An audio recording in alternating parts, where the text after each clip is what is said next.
All right, so I'm working on a 2005 Mazda 3 with the 2.0 in it, and she called me last week and said, I need you to look at my son's car. I actually work on her car here and there, and she didn't know anything about her son's car. She just said that he's got a car and it's not running right, or that she doesn't know what's wrong with it or what it is. She didn't even tell me it wasn't running right. She just said, I don't know what's wrong with it. I don't know what it is, what kind of car it is. Can I bring it to you? I said, sure. Showed up on a tow truck today, and I asked the tow truck driver, I said, "Is it run?" He goes, "Yeah, it runs. It starts up and runs." And I said, "Okay." And so anyway, I took it around a short drive, and I noticed when I go around turns, it dies, and when you come to a stop, it dies. And other than that, it ran fine. So what I did, I took the engine cover off here, and was kind of looking for maybe a vacuum leak or something like that. That's kind of what I was leaning towards. And I didn't see anything. I couldn't hear anything. And I took a spark plug out, and it was warm, but it wasn't, it wasn't like destroyed or anything. So what I ended up doing is taking off this battery cover here. And I noticed it had a brand new battery in it. And that was my first clue on what's going on here. So anyway, I thought, well, if it's got a brand new battery in it, I'll just do idle relearn on it and see if that will help it. And I got my launch here under special functions. It's got power balance, relative compression, programmable module, stuff like that, but it does not have an idle relearn on it. And so I wasn't sure how the Mazda, the '05 Mazda 3 does idle relearn. I ended up seeing this paperwork in the car, and you can see this other shop. I don't know if it's going to focus. They charged them $300 to put a battery in it. Now, 100 of that was diagnostic fee.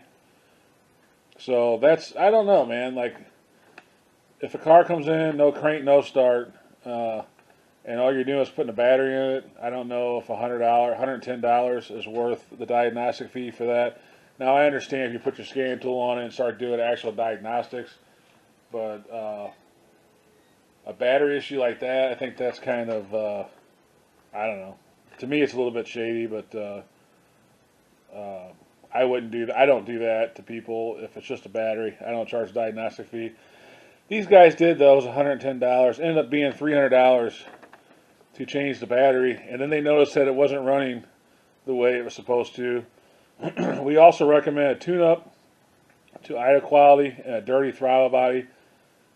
And customer opted not to implement service. We recommend tune-up, air filter, induction service, and possible throttle body. So these guys would have went to town on this car and charged who knows what for a tune-up, induction service, and a throttle body cleaning. And the car's got 130,000 on it. So as far as tune-up goes, I did take a plug out to check it, and they do need to be replaced. So I'm going to go. Before I get that far, I will say I fixed this car, but so I'm going to go ahead and throw plugs in it. It does need an air filter. I agree with that, but that's not what the issue was. The issue was this car needs an idle relearn, and to do that on these cars, what you have to do if you take a battery out. This is only if you take a battery out, replace a battery, or somehow your battery comes disconnected for a length of time.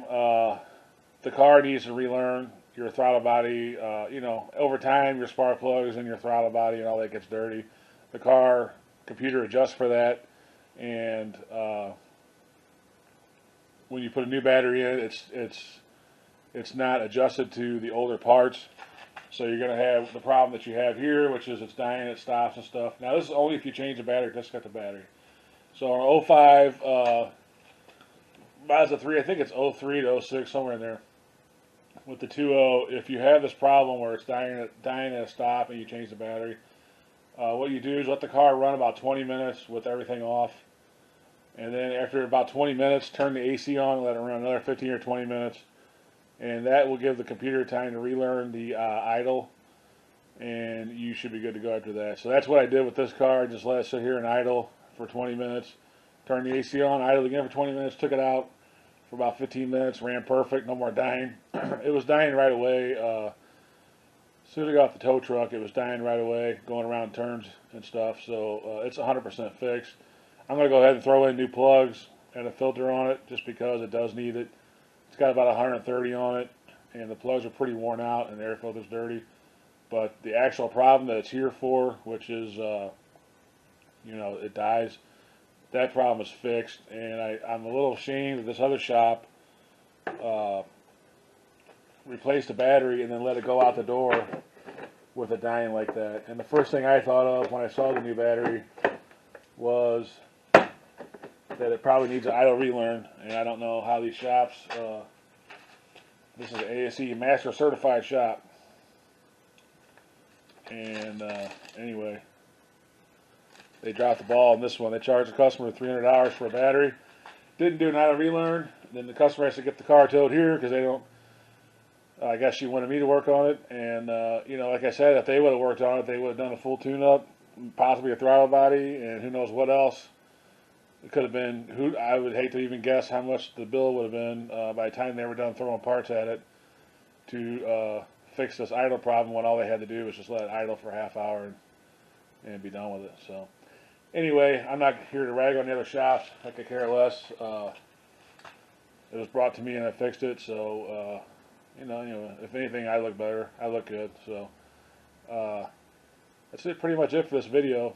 If you change your battery or have your battery disconnected for any reason on a Mazda 3 and it starts dying at lights and stuff, just do a quick idle relearn on it and you'll be good to go. So, and I actually looked before